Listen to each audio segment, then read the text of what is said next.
ஈரோப்ல இருக்கக்கூடிய மிக முக்கியமான நாடுகள் யூகே, பிரான்ஸ், பின்லாந்து, ஸ்வீடன் இது போல மொத்தம் 18 நாடுகள். உக்ரைனுக்கு உதவுறதா முடிவு பண்ணிட்டாங்க. போன பதிவுலயே நம்ம அதெல்லாம் தெளிவா பார்த்தியாச்சு. ஸோ உக்ரைனுக்கு தொடர்ந்து ஆயுதங்கள் போகும்.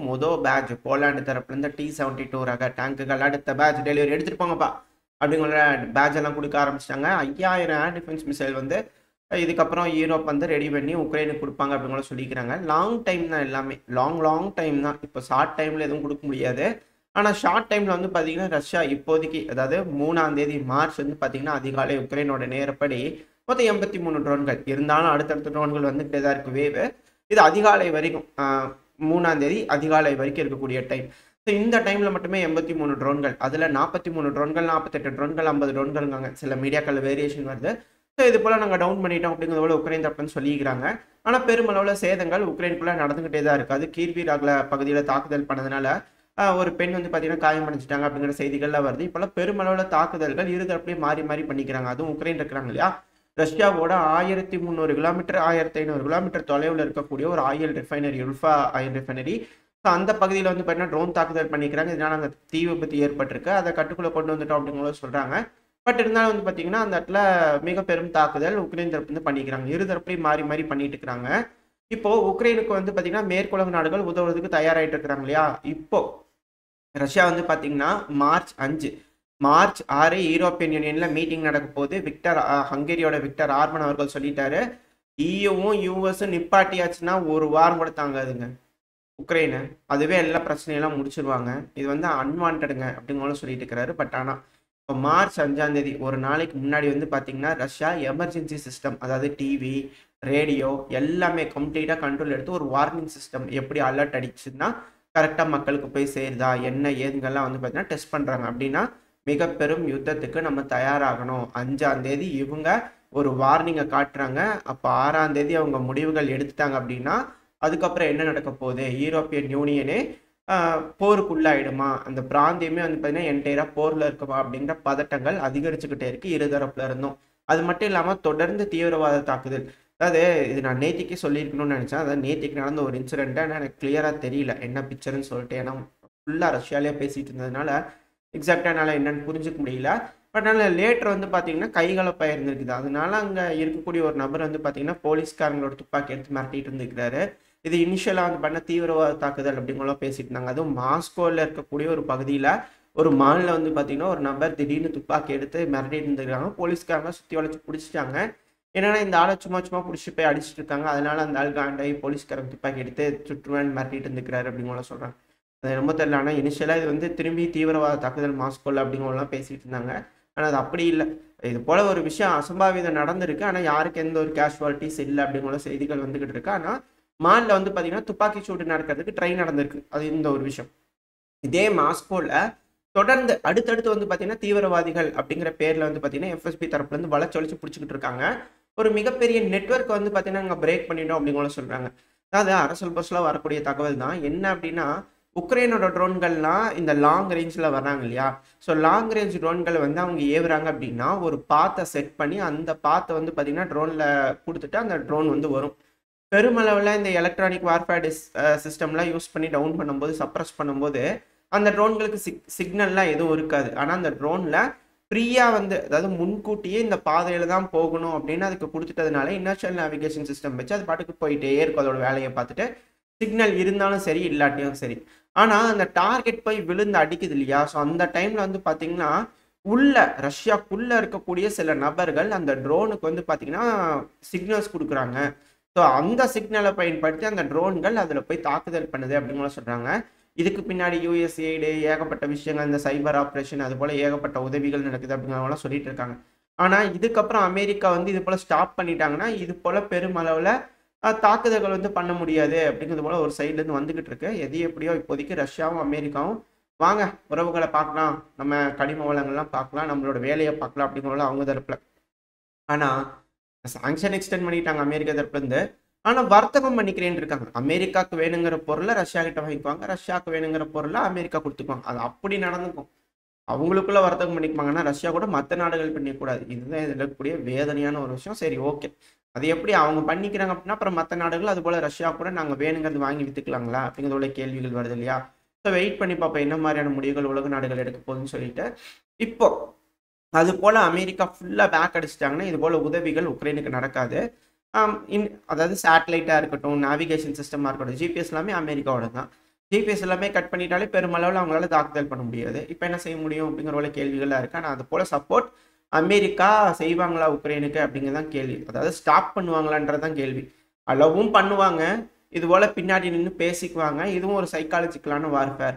ஏன்னா இப்போ உக்ரைனுக்கு ஆதரவான போராட்டங்கள் வந்து பார்த்தீங்கன்னா பெருமளவில் இயூலையும் சரி வாஷிங்டன்லையும் சரி நடந்திருக்கு. நன்றி ஸ்டார்மர் அவர்களே அப்படிங்கிறது போல் யூகே ட்ரம்ப் அவர்களே நீங்கள் அப்படி இப்படி அப்படிங்கிறது போல் அமெரிக்காவில் வந்து பார்த்தீங்கன்னா இது அதாவது கடினமான ஒரு முயற்சி வந்து பார்த்தீங்கன்னா இது போல் போராட்டங்களை கட்டுப்படுத்துறதுக்கு இந்த பாலஸ்தீனுக்காக போராடினாங்க தெரியுங்களா, அவங்கள கட்டுப்படுத்துறதுக்கு கடுமையான முயற்சிகள் எடுத்தாங்க. ஸ்னைப்பர் வச்சு சுடுறது இது போல விஷயங்கள்லாம் இருந்துச்சு. ஆனால் இப்போ உக்ரைனுக்கு ஆதரவாக போராடுறவங்கள அந்த இரும்பு கரம் கொண்டு அடக்காமல் அப்படியே பண்ணுங்கப்பா அப்படிங்கிறது போல பண்ணுறாங்களே, இதில் ஏதோ உள்குத்து இருக்குமா அப்படிங்கிற சில அனலிஸ்ட் தரப்பு வந்து ஒரு கோணங்களில் பார்த்துக்கிட்டு இருக்காங்க. அது போராட்டத்தை அடக்குறாங்க அப்படின்னா பாலஸ்தீனுக்கு ஆதரவாக போராடுறவங்களை அடக்கின மாதிரி இவங்களையும் அடக்கணும் இல்லையா, இவங்களையும் அவங்கள விட்டுருக்குறாங்க அப்படின்ற கேள்விகள் வருது. ஒரு வேலை எய்டா அப்படிங்கிறது போல இன்னொரு கண்ணோட்டத்தில். ஏன்னா இவங்க தான் அப்படி உலகம் பூரா சொல்லிக்கிறாங்க நாங்கள் இத்தனை எய்டு கொடுத்து இத்தனை வேலைகள் செஞ்சுருக்கிறோம் அப்படிங்கிறது போல. அப்புறம் திருப்பி அதே சந்தேகங்கள் வரத்தானே செய்யும் பலருக்கும். ஸோ அதனால சொல்கிறாங்க, அதாவது ரஷ்ய அதிபரான விளாடிமிர் புட்டின் அவர்களுக்கு ஆதரவாக பேசிட்டு இது போல் விட்டுட்டோம்னா எல்லாம் லீவுக்கு போய் எல்லாம் ஜாலியாக என்ஜாய் பண்ணிட்டு இருக்கும்போது மக்கள் மத்தியில் போராட்டம் பண்ணி எல்லாம் கலவரம் பெருசாகும் போது நீங்கள் தான் சொல்கிறீங்க அப்போ என்ன உதவலாங்களா உக்ரைனுக்கு, பிரச்சனை இல்லையா அப்படிங்கிறது போல் வந்து பார்த்தீங்கன்னா கேட்டு அதுக்கப்புறம் உங்களால் தான் நான் போகிறேன் இப்போ அப்படிங்கிற சொல்லிட்டு வந்துட்டாருன்னு என்ன பண்ணுறது. எல்லாரும் இன்னொரு சைடு ஒரு கோலத்தில் பார்த்துட்டு ஆச்சரியப்பட்டுக்கிட்டு தான் இருக்காங்க. என்ன மாதிரியான முடிவுகள் அமெரிக்கா எடுக்கலான்னு பார்க்கலாம். ஆனால் ட்ரம்ப் அவர்கள் சொல்கிறது என்ன அப்படின்னா, இதுக்கு மேலே வந்து சும்மா புட்டின் அவர்களை பார்த்து கவலைப்பட்டுட்டு இருக்கிறத விட நம்ம நாட்டில் ஏகப்பட்ட சிக்கல்கள் இருக்குது. இந்த கார்டல்ஸ் இது போல விஷயங்கள்லாம் இருக்குது, இந்த போதை மருந்தெல்லாம் இருக்குது, அதை அழிக்கிறதுக்கு ஒழிக்கிறதுக்கான வேலைகளை பார்ப்போம்ப்பா அப்படிங்கிற அவர் தரப்புன்னு சொல்லிட்டு இருக்கிறாங்க. யூரோப்பியனும் உக்ரைனுக்கு முழு மனசாக உதவலாம் அப்படிங்கிற ஒரு சைடில் அவங்க முடிவுகள் எடுத்து வந்துக்கிட்டு இருக்கிறாங்க. இங்கே மிக பெரும் அளவில் பிரச்சனை வெடிக்குமா? மார்ச் 6 என்ன நடக்க போகுது? யூரோப்பியன் யூனியனில் 5ஆம் தேதியை டெஸ்ட் பண்ண ஆரம்பிச்சிட்டாங்க. ஸோ இதுதான் இங்கே இருக்கக்கூடிய சிக்கல். பார்ப்போம் 6ஆம் தேதி உக்ரைனுக்கு ஆதரவாக EU என்ன மாதிரியான முடிவுகள் எடுக்க போகிறாங்கன்னு. அடுத்தது அப்படி இந்த அமெரிக்காவில் பார்த்தோம் அப்படின்னா அமெரிக்காவோட அதிபரான ட்ரம்ப் அவர்கள் அவர் தரப்புலேருந்து என்ன ஸ்டேட்மெண்ட்ஸ் வந்திருக்குன்னா ட்ரம்ப் டேர்ம்ஸ், புரியுதுங்களா? ட்ரம்ப் டேர்ம்ஸில் கண்டிப்பாக ஜெலன்ஸ்கி அவர்கள் வந்து பேசியே ஆகணும். அதுதான் உக்ரைனுக்கு நல்லது, உக்ரைனுக்கு பாதுகாப்பு. அதை விட்டுட்டு எங்களை வந்து போரில் இழுத்து விடுறதுக்கான வேலைகளை பார்க்காதீங்க அப்படிங்கிறதுல கிளியராக இருக்கார். ஆனால் இதே லின்சே கிரகாம் அவர்கள், அதாவது ரஷ்யன்ஸ் ஆர் டையிங் அப்படிங்கிறது போல சொல்லும் போது த பெஸ்ட் இன்வெஸ்ட்மெண்ட்ஸ் எவர் மேடு அப்படிங்கிறது போல இவர் தரப்பு ஸ்டேட்மெண்ட் வந்தது. இதுதான் மிக பெருமளவில் ஒரு டேர்னிங் பாயிண்டாக இருந்தது ரஷ்யாவுக்குள்ள. அது மட்டும் இல்லாமல் இப்போ பெருமளவில் வந்து பார்த்தீங்கன்னா ரஷ்ய அதிபரான விளாடிமிர் புட்டின் அவர்களுக்கு ஆதரவலைகள் பெருகி கொண்டே இருக்கிறது. பார்த்தீங்களா, தலைவரை பற்றி தப்பு தப்பாக பேசிட்டீங்க, வாயில் அடிங்க அப்படிங்கிறது போல அந்த போர் ஆரம்பிக்கிற டைம்ல என்னென்ன இருந்துச்சு ரஷ்யாக்குள்ளேயே வந்து பார்த்தீங்கன்னா பிரிவினை இருந்தது.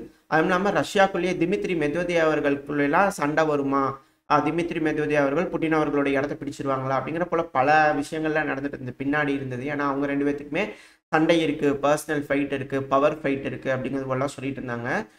பொலிட்டிக்கலி இம்பேலன்ஸ் ஆகிறாங்க அப்படின்னா புட்டின் அவர்களை தூக்கிட்டு திமித்ரி மெத்வதேவ் அவர்கள் வருவார். அமெரிக்கா வந்து வேற ஒரு மாதிரியான ட்ரை பண்ணலாமா, அது இனிஷியலாக குழப்பி உண்ணும் ரஷ்யா அப்படிங்கிறதுக்காக இது போல வேலைகள்லாம் நடந்ததா சில பல வதந்திகள் இருந்துச்சு. அந்த டைமில் பார்த்துருப்போம், பல விஷயங்கள் நம்ம பேசியிருப்போம். ஏன்னா 3 வருஷம் ஆச்சு, நிறையா விஷயங்கள் பேசியிருக்கோம்.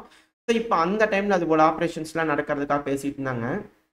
அதில் என்ன அப்படின்னா அந்த டைமில் ரஷ்ய அதிபரான விளாடிமிர் புட்டின் அவர்கள் ஒரு வார்த்தையை திரும்ப திரும்ப சொல்லிட்டு இருந்தார். அதாவது இவங்களை இப்போ நம்ம அலோவ் பண்ணிட்டோம் அப்படின்னா நாளைக்கு நம்மளை பாதுகாக்கிறதுக்கு முடியாது, நாட்டோ இங்கே வரவே கூடாது அப்படிங்கிறது போல் சொல்லியிருந்தாங்க. ஏன்னா உக்ரைனோட நாடுங்கிறது ரொம்ப க்ளோஸாக பிணைஞ்சிருந்தது, வீரர்கள்லாம் சண்டைக்கு போக மாட்டேறாங்க, நிறைய இழப்புகள் இருந்தது, பெருமளவில் இராணுவமே வந்து பார்த்திங்கன்னா தலைவரோட பேச்சை வந்தது, புட்டின் அவர்களோட பேச்சை வந்து கேட்டு நடக்க மாட்டாங்க அப்படிங்கிற கருத்துக்கள்லாம் இருந்தது பிப்ரவரி 2022. ஆனால் இப்போ எல்லாம் அப்படியே மாறி போச்சு. இவங்கன்னா விரோதிகள் அப்படிங்கிறது போல் ஃபுல்லாகவே மைண்ட் செட் வந்துருச்சு. அது மக்களுக்கு தெரிஞ்சிருச்சு. அதான் அமெரிக்காவில் ட்ரம்ப் அவர்கள் வந்து எல்லாம் புட்டு புட்டு வச்சு ஆதாரம் எடுத்து கொடுக்கும்போது என்னென்ன பண்ணியிருப்பாங்க. அப்போ பாருங்க, இவர் பாவம் அப்படிங்கிறது போல் அப்படியே சேர்ன் அந்த சைடு திரும்பி இருக்கு.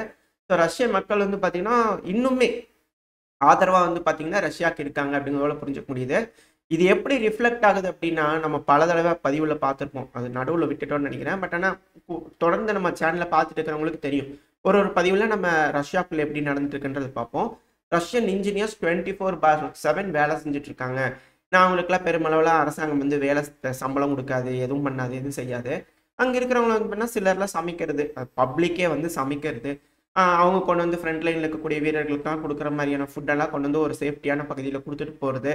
ஃப்ரண்ட் லைனுக்கு பக்கத்துல கொஞ்சம் சேஃப்டியான பகுதியில இன்ஜினியர்ஸ்லாம் போய் இருந்துகிட்டு, இவங்க சண்டை பிடிக்கிறதுக்கு என்னென்ன பிரச்சனையா இருக்கு? இப்போ டேமேஜ் ஆயிருக்குதா? பொருள்லாம் கொண்டு வந்து ஸ்கிராப்லாம் கொண்டு போய் குடுத்தோம்னா, அந்த ஸ்கிராப்ப வச்சு மாடிஃபை பண்ணி ஒரு வண்டிய ரெடி பண்ணி குடுக்குறது. இது போல விஷயங்கள். அதாவது ஸ்கூட்டர்.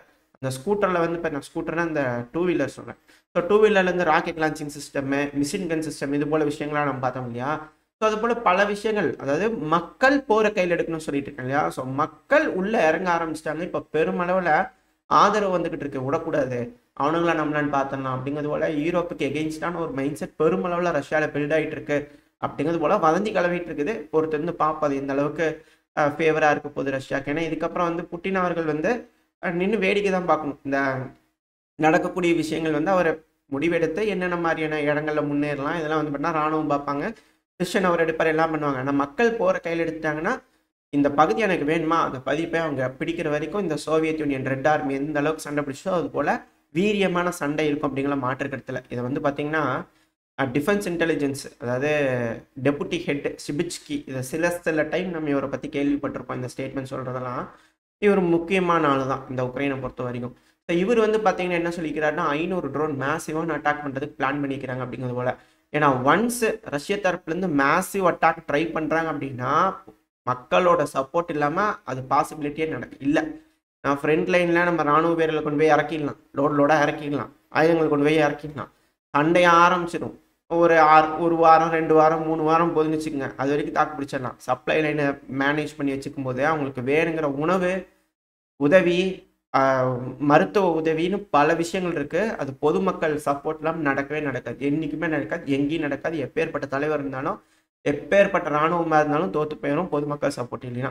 ஏன்னா அது ரொம்ப முக்கியம். அதுக்காக தான் இது போல விஷயங்கள்லாம் நடந்துகிட்டு இருக்கு. யூரோப்லேயும் சைக்காலஜிக்கல் வார்ஃபேர் நடக்குது, ரஷ்யாக்குள்ளேயும் நடக்குது அப்படிங்கள சொன்னாங்க. ஸோ வெயிட் பண்ணி பார்ப்போம். மக்கள் இதுக்கு மேலே கையில் எடுக்கிறாங்களா, யூரோப்பியன் மக்கள் கையில் எடுக்கிறாங்களா, நான் அவங்களோட இருப்புக்கு பிரச்சனை வருது அப்படிங்கள சொல்லிட்டு இருக்காங்களா. ஸோ அந்த ஒரு காலத்தான் தான் சொல்ல வந்தேன். ஸோ ரஷ்யா வந்து மேசிவான அட்டாக் ட்ரை பண்ணுறாங்க. நாங்கள் ஓரளவுக்கு தடுக்கிறதுக்கு திட்டம் போட்டிருக்கோம். அவங்களோட எல்லா விஷயங்களுக்கு தெரியுது அப்படிங்கள சொல்கிறாங்க. ஸோ வெயிட் பண்ணி பார்ப்போம். ஆனால் ரஷ்யா, செர்காஸ்கி, கிர்வீராக் பல பகுதிகள் வந்து பார்த்தீங்கன்னா தொடர்ந்து தாக்குதல் பண்ணிட்டு தான் இருக்காங்க. எந்த ஒரு மாற்றமும் இல்லை. அடுத்தது ஜெலன்ஸ்கி அவர்கள் இருக்கிறார் இல்லையா, உக்ரைனோட அதிபராக இருக்கிறார் இல்லையா, அவர் நீங்கள் லின்சே கிரஹாம் அவர்கள் வந்து நீங்கள் பதவி விட்டு விலகணும்னு சொல்லிக்கிறாரு. அதை பற்றி நீங்கள் என்ன நினைக்கிறீங்க அப்படின்னு மைக் முன்னாடி நேராக கேட்குறாங்க. எல்லா விஷயத்தையும் நேராக கேட்குறாங்க. பாராட்டு. இது மாதிரி தான் இருக்கணும் மீடியாக்கள் அப்படின்னா. தலைவர்கிட்ட எல்லாத்தையும் டேரெக்டாக கேட்கணும், எல்லாத்தையும் அலோவ் பண்ணணும் தலைவர்களும், அதுக்கு பதில் சொல்லணும். அது போல் விஷயங்கள் இருக்குது. இப்போ இவர் என்ன சொல்லிக்கிறார் அப்படின்னா, லின்சே கிரஹாம் அவர்கள் நல்லவர் தான், எனக்கு நல்லா தெரியும், என் நண்பர்னும் கூட. அதாவது அவருக்கு என்ன பண்ணுறேன்னா உக்ரைனோட சிட்டிசன்ஷிப் கொடுத்துறேன். அவர் உக்ரைனோட சிட்டிசனாக மாறி இங்கே வந்து பேச சொல்லுங்க. அப்போ மேபி அவரோட பேச்சுக்கு வெயிட் இருக்கலாம் அப்படிங்கிறது போல.